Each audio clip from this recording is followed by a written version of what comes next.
ছিল জমি কাদা, চাষের জমিতে নোনা জল ঢোকানো থেকে অকথ্য অত্যাচার, সেই থেকে হলো ভিডিও পাল্টা ভিডিওর খেলা। সন্দেশখালীর এক ভিডিওয়ে টালমাটাল হয়েছিল রাজ্য রাজনীতি। দুইয়ের পরে এবার তৃতীয় ভিডিও বাজারে আসতেই মোটামুটি দুই ভাগ রাজ্য। যদিও সেই ভিডিওর সত্যতা যাচাই করেনি সিএন, কিন্তু ভিডিও ট্রেন্ডের জেরে অত্যাচারের বিরুদ্ধে আওয়াজ তোলা সেই গণ আন্দোলনকেও যেন এবার আর চোখে দেখা শুরু করেছে রাজ্য।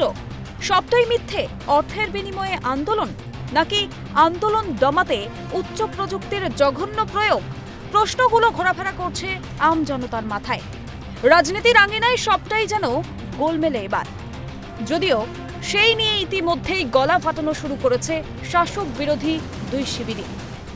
সন্দেশ আপনার জন্য অপেক্ষা করছে, নাম না করে মোদীকে নিশানা মমতার। লজ্জা করে না? এখনো সন্দেশখালী নিয়ে মিথ্যে কথা বলে যাচ্ছেন। সন্দেশ তো আপনার জন্য অপেক্ষা করছে, রেজাল্টটা মিলিয়ে নেবেন। এককালীন টাকা দরকার, অর্থাৎ সত্যকে চেপে রাখা যায়নি, সত্য উদ্ঘাটিত হয়ে পড়েছে এবং সন্দেশখালীকে কেন্দ্র করে বাংলার মা বোনেদের যেভাবে বিজেপি অপমান করেছে সেটা সারা দেশের মানুষের কাছে পরিষ্কার হয়ে গেছে। কি বলছে রাজ্যের বিরোধী শিবির? ভুয়ো ভিডিও, অভিযোগ অস্বীকার বিজেপির। ওগুলো সব বানানো ফেক ভিডিও। ইতিমধ্যে গঙ্গাধর কয়াল হাইকোর্টে গেছে, হাইকোর্টে তার লিভ গ্র্যান্ট হয়েছে এবং সম্ভবত আগামীকাল হিয়ারিং হবে। আমরা চাই এটা সিবিআই নিয়ে।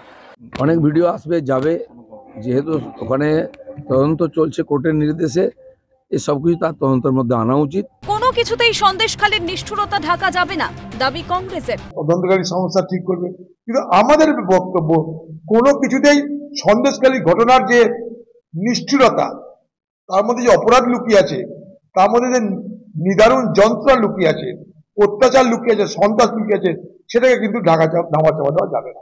আসল জমি দুর্নীতিকে ধামাচাপা দিতেই মহিলাদের শিখণ্ডি করছে বিজেপি তৃণমূল।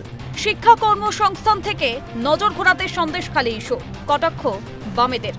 আসলে ওখানে জমি আমরা বন্টন করেছিলাম, তৃণমূলের মস্তান দখল করেছে জমি। সেই মস্তান শুভেন্দু এবং অভিষেক দুজনেরই লোক।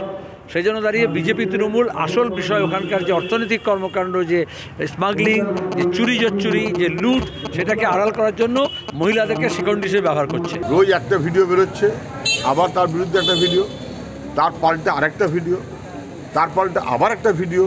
নির্বাচন মানে কি ভিডিও এবং তাতে বাদ প্রতিবাদ, অভিযোগ এবং মিথ্যা অভিযোগ অথবা সত্য অভিযোগ, তার লড়াই। জিনিসের দাম, ছেলে মেয়েদের লেখাপড়া নেই, কাজ নেই, হতশ্রী চেহারা হচ্ছে। এ বাদ দিয়ে হয় তৃণমূলের নেতারা, না হলে তৃণমূল থেকে যাওয়া বিজেপির নেতারা, এই পারস্পরিক লড়াই, এতে কার লাভ হচ্ছে? সব মিলিয়ে গোটা রাজ্যের মানুষ বড় ক্লান্ত, অসহায়। যে আন্দোলন ছিল একেবারে তৃণমূল স্তরের মানুষের, সেখানেই লেগেছে রাজনীতির রং। আন্দোলনকে মিথ্যা প্রমাণে এসেছে পাল্টা ভিডিওর চ্যালেঞ্জ। কোন দিকে যাবেন? কাকে বিশ্বাস করবে সাধারণ ভোটার? ইভিএমে আছড়ে পড়বে সমস্ত রাগ? অপেক্ষায় রইল গোটা বঙ্গ। ক্যালকাটা নিউজ।